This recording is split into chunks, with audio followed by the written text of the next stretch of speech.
അയോധ്യ രാം മന്ദിർ എന്നും മിഷൻ 400 എന്നൊക്കെ പറഞ്ഞും ആവേശത്തോടെ 2024 തിരഞ്ഞെടുപ്പിന് തയ്യാറായ ബി.ജെ.പിക്ക് ആദ്യ രണ്ട് ഘട്ടത്തിന് മുമ്പ് തന്നെ കാര്യങ്ങൾ അത്ര പന്തിയല്ലെന്ന് വ്യക്തമായിരുന്നു. ഇപ്പോൾ ഗുജറാത്ത് മോഡൽ ചതിയെന്ന പുത്തൻ കലാരൂപം ബി.ജെ.പി കോൺഗ്രസിന് മേൽ പരീക്ഷിക്കുകയും വിജയിക്കുകയുമാണ്. തിരഞ്ഞെടുപ്പിന് സ്ഥാനാർത്ഥിയെ തിരഞ്ഞെടുത്ത് നിർത്തിയിട്ട് നാമനിർദ്ദേശ പത്രിക പിൻവലിക്കാനുള്ള സമയമാകുമ്പോൾ സ്ഥാനാർത്ഥികൾ ചാടിപ്പോകുന്നത് കണ്ട് അന്തം വിട്ടിരിക്കുന്ന പാർട്ടിയായി കോൺഗ്രസ് മാറുകയാണ്. എതിർ സ്ഥാനാർത്ഥിയെ ചാടിച്ച് സ്വന്തം പാളയത്തിലെത്തിച്ച് തിരഞ്ഞെടുപ്പിന് പോലും ജനങ്ങൾക്ക് അവസരം നൽകാതെ ഗുജറാത്തിലെ സൂററ്റ് മോഡൽ ഇന്ന് മധ്യപ്രദേശിലും പയറ്റിരിക്കുകയാണ് ബി.ജെ.പി. സൂററ്റിലെ നിലേഷ് കുംബാനി എന്ന കോൺഗ്രസ് സ്ഥാനാർത്ഥിയുടെ നാമനിർദ്ദേശ പത്രിക തള്ളലും പിന്നാലെയുള്ള അയാളുടെ ബി.ജെ.പി ചാട്ടത്തിനും പിന്നാലെ ഇൻഡോറിലെ കോൺഗ്രസ് സ്ഥാനാർത്ഥിയാണ് ബി.ജെ.പി പാളയത്തിലെത്തിയിരിക്കുന്നത്. ഇൻഡോർ ലോക്സഭാ മണ്ഡലത്തിലെ കോൺഗ്രസ് സ്ഥാനാർത്ഥി അക്ഷയ് കാന്തി ബാമാണ് നാമനിർദ്ദേശ പത്രിക പിൻവലിച്ച് ബി.ജെ.പിയിൽ ചേർന്നിരിക്കുന്നത്. ബി.ജെ.പി നേതാക്കളോടൊപ്പം എത്തിയാണ് കോൺഗ്രസുകാരനായിരുന്ന സ്ഥാനാർത്ഥി അക്ഷയ് കാന്തി ബാം പത്രിക പിൻവലിച്ചത്. ഒപ്പം മധ്യപ്രദേശിലെ ബി.ജെ.പി മന്ത്രിയുടെ ഒപ്പം കാറിൽ ചിരിച്ചിരിക്കുന്ന ഫോട്ടോയും പിന്നാലെ എത്തി.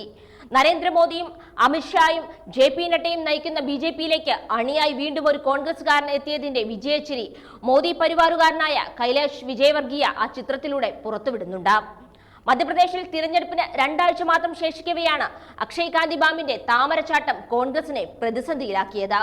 മെയ് 13 വോട്ടെടുപ്പ് നടക്കുന്ന ഇൻഡോർ ലോക്സഭാ സീറ്റിൽ സിറ്റിംഗ് എം പി ശങ്കർ ലാൽവാനിക്കെതിരെയാണ് കോൺഗ്രസ് അക്ഷയ് കാന്തി ബാമിനെ കളത്തിലിറക്കിയത്. അയാളെ ബി.ജെ.പി സ്വന്തമാക്കുമ്പോൾ തിരഞ്ഞെടുപ്പിനുള്ള ജനങ്ങളുടെ സ്വാഭാവിക അവകാശവും ഖനിക്കപ്പെടുന്നുണ്ട്. എതിരാളികളില്ലാതെ സീറ്റ് പിടിക്കാനുള്ള ബി.ജെ.പിയുടെ കുതന്ത്രം പലയിടങ്ങളിലും അവർ പ്രാവർത്തികമാക്കുകയാണ്. ഒരാൾക്ക് ഒരു പാർട്ടി വിട്ട് മറ്റൊരു പാർട്ടിയിൽ ചേരുന്നതിന് തടസ്സങ്ങളൊന്നുമില്ല. പക്ഷേ തന്നെ സ്ഥാനാർത്ഥിയാക്കി നിശ്ചയിച്ച പാർട്ടിയെയും അണികളെയും വഞ്ചിച്ച് പിന്നീട് ഒരു സ്ഥാനാർത്ഥിയെ നിർത്താനുള്ള അവസരം പോലും ഇല്ലാതാക്കി അവസാന നിമിഷം കളം മാറ്റി ചവിട്ടുന്നവർ രാഷ്ട്രീയത്തെ അപഹസിക്കുകയാണ്. ഗുജറാത്തിലെ നിലേഷ് കുംബാനിയുടെ നാമനിർദ്ദേശ പത്രിക തള്ളിപ്പോകാൻ കാരണമുണ്ടാക്കിയതായി തന്നെ വ്യക്തമാണ്.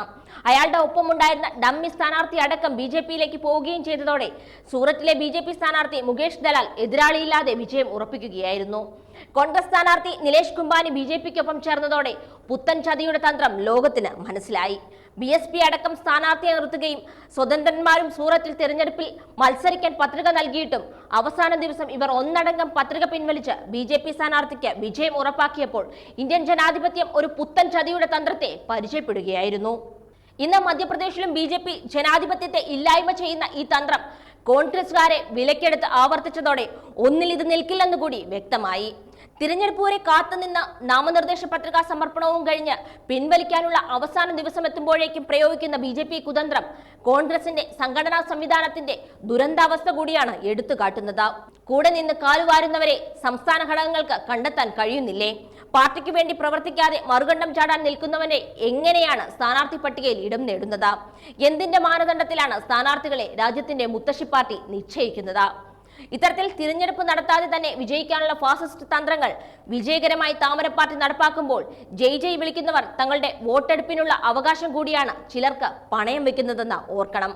അപ്പുറത്തുള്ള സ്ഥാനാർത്ഥിയെ വിലയ്ക്ക് വാങ്ങി എതിരാളികളില്ലാതെ മത്സരം നടക്കാതെ ജനങ്ങൾ തിരഞ്ഞെടുക്കാതെ തന്നെ ചിലർ പാർലമെന്റിലേക്ക് എത്തുന്ന കാലം വിദൂരമല്ലെന്ന് ബി.ജെ.പി പറയുക മാത്രമല്ല ചെയ്തു കാണിക്കുക കൂടിയാണ്. അവസാന നിമിഷം തങ്ങളുടെ സ്ഥാനാർത്ഥി ചാടിപ്പോകുമ്പോൾ മറ്റൊരു സ്ഥാനാർത്ഥിയെ നിശ്ചയിക്കാനും പത്രിക സമർപ്പിക്കാനും കഴിയാതെ തളർന്നു പോവുകയാണ് രാജ്യത്തിന്റെ പ്രതിപക്ഷ സംവിധാനം. കോൺഗ്രസ് മുക്ത ഭാരതത്തിലേക്കാണ് ബി.ജെ.പി നീക്കങ്ങളെന്ന് അവർ നേരത്തെ തന്നെ പ്രഖ്യാപിച്ചതാണെങ്കിലും ജനാധിപത്യ മുക്ത ഭാരതമെന്ന സ്വപ്നം ഒരു ഫാസിസ്റ്റ് സംവിധാനം ഉണ്ടാക്കിയെടുക്കുന്നതിന്റെ കാഴ്ചയുടെ അങ്ങേത്തലമാണ് ഈ ഗുജറാത്ത് മോഡൽ ചതി. വോട്ടർമാർ ബെഞ്ചിലാവുകയും ബി.ജെ.പിയുടെ മണി മസിൽ പവർ ജനാധിപത്യത്തെ അട്ടിമറിക്കുകയും ചെയ്യുന്ന കാഴ്ച 2024 തിരഞ്ഞെടുപ്പിനെ അടയാളപ്പെടുത്തുകയാണ്. സൂററ്റ്, ഇൻഡോർ, ഇതിന് പിന്നാലെ ഒരു തുടർച്ചയായി ഇന്ത്യയുടെ മറ്റു ഭാഗങ്ങളും ബി.ജെ.പിക്ക് മുന്നിൽ വീണാൽ പോരാടി നേടിയ വോട്ടവകാശം ഉത്തരത്തിലും വോട്ടർമാർ ബെഞ്ചിലുമാകും.